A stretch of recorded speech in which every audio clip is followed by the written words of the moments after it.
আসসালামু আলাইকুম, my new blog. অবশেষে আমরা চলে গেলাম ভিডিওটা করার জন্য পূজা উপলক্ষে বা যে উপলক্ষেই হোক, মানে পূজা ছিল সামনে একদমই কাছে।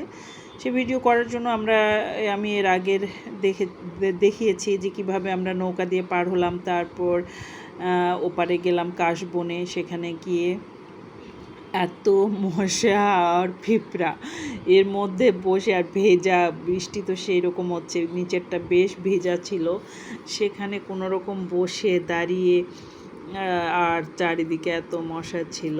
যাই হোক, মেকআপটা কেমন হয়েছে, আর আপনারা যারা আমার পার্লারে আসতে চান তারা চলে আসবেন। এরকম মেকআপ মাত্র মাত্র মাত্র 1000 থেকে 1200 টাকা, আলতা দিয়ে সহ হলে 1200 টাকা, আর এমনি আপনার পার্টি মেকআপ হলো মাত্র 1000 টাকা। আপনারা মনের মতো এরকম ন্যাচারাল লুক পাবেন, একদম শুধু পরিষ্কার পরিপাটি দেখাবে আপনাকে। আপনি যেমন লুকটা চান আমাদের বললে আমরা সেই রকম মেকআপ করার চেষ্টা করব। আল্লাহ হাফেজ।